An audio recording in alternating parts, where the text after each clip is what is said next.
તો આજ દિવસની શરૂઆત થઈ ગઈ છે. કેમ છો તમે બધા? હવે અત્યારે એવું છે કે મમ્મી એમ કે જમવાનું બનાવી તો બનાવવું પડશે, કારણ કે ઘરે રખડીએ છીએ ખોટા ઘરે, તો કરવું પડશે. કોલેજ શરૂ હોય તો કરવું પડે, પણ ઓછું કરવું પડશે તો એ કરવું જ પડશે, એટલે કરવા પડીએ આપણે, ટાઈમ વેસ્ટ ન કરાય.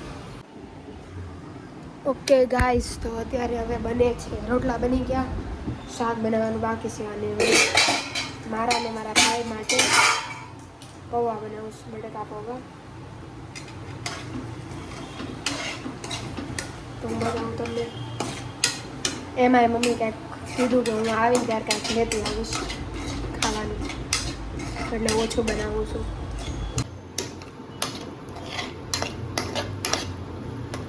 બસ હાલ ચડી ગયું, હવે પૌવા નાખી દઈશ.